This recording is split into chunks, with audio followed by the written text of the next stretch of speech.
In this tutorial, we're going to look at a layer of mixed gold and silver nanoparticles. For example, in this illustration, I show gold and silver sharing an occupied region of characteristic thickness D. Here I have the default layout of PAME.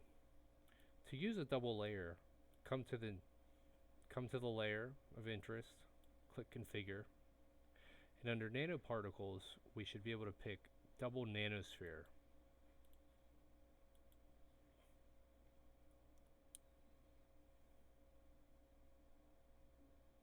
Just give it a second to load. By default, the double nanosphere has small and large gold nanoparticles. When I select the layer and I pick material, you see that I get this large interface. Here we could show the composite material, but that's already in this plot. We can select material 1, material 2, or choose a medium material that they're bound by. In this case, material 1 is gold nanoparticles, 24 nanometers in diameter, with a 2 nanometer silica shell. Let's remove the shell. Likewise, material 2 is gold, but it's a larger particle. Again, I want to remove the shell. In this case, let's set this to 24 nanometers in diameter, and instead of gold, let's change this to a silver nanoparticle. I'll choose the same dielectric function for silver that I used in the past. That would be the RI info database, main, AG, Hagman.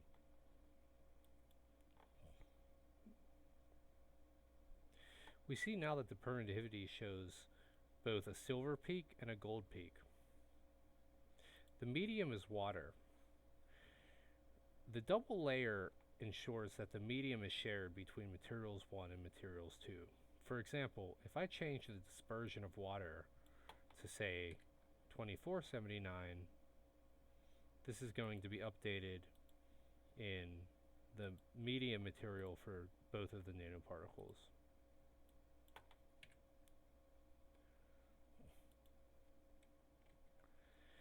One important thing to realize is that PAME is not treating this as a triple material, i.e. water, gold, and silver. It's treating it as a linear sum of gold and water and silver and water. For example, if a layer contains 50% gold and 50% silver, PAME will set the dielectric function of the layer as 50% of a layer of gold and 50% of a layer of silver. In this case, the takeaway from this is that PAME's mixing models can account for gold and gold interactions and for silver-silver interactions, but any interparticle interactions between gold and silver are ignored. In later versions of PAME, there should be a triple effective medium theory that contains layers of at least 2 types of inclusions. But for now, this is kind of a convenient abstraction for superimposing 2 materials that are otherwise independent. So if you come to the mixing tab, here we have the volume fraction of the layer. If I take this to 0, it means there's no gold and there's no silver. If I take it to 1, that means that the layer is fully occupied. All of the sites are saturated, and 50% are gold and 50% are silver. We can change the relative proportion of gold and silver by scaling these sliders. You see, by scaling material 1 down, I increase the weight of silver. Likewise, by scaling material 1 up, I increase the weight of gold.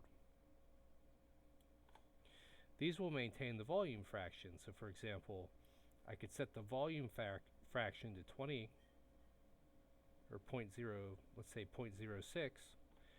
So this is maybe 15% coverage of the layer. But the relative ratio or the relative contributions of silver and gold are still weighted proportionally. This translates to the optics. For example, we can compute the reflectance, and we see that there is a signature of silver and gold. Let's choose a volume fraction of 0.2. And let's choose 50-50 materials. In doing so, if I come to the if I come to the surface coverage, this corresponds to 20% or 19% of the sites being occupied by gold and 19 by silver. Finally, I want to bring to your attention that in a normal gold nanoparticle, you could set the volume fraction through the surface coverage tab. This has been disabled in the double layer so that there is no conflict when setting volume fractions. If I try to change this, I get a prompt and it's reset. This is because the double layer needs to be, the mixing fraction needs to be set through the mixing tab. The same is true for the medium material. I can change the medium material through this button here, and it's going to apply to materials 1 and 2. So we can set the medium material to, let's say, air. And in doing so, that will update whatever material 2 mediums material is and material 1's. So material 2 becomes air, material 1 becomes air. But if I tried to change material 1 on its own, this should raise an error.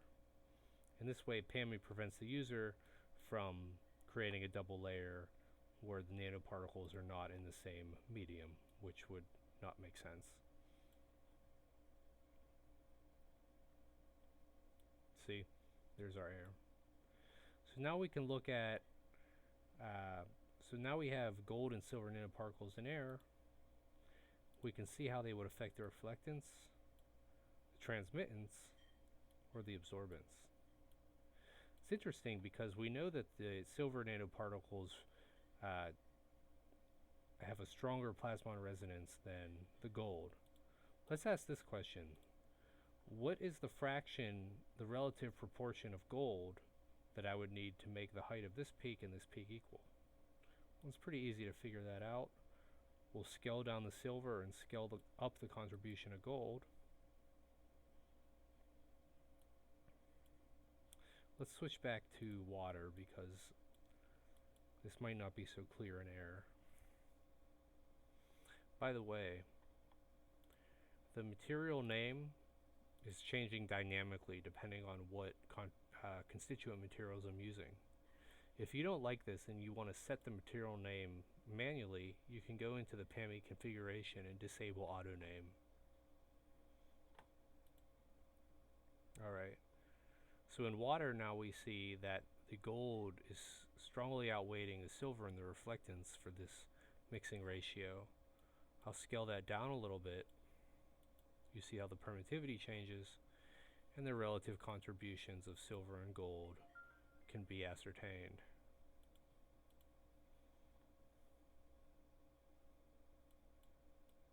Looks like right about here.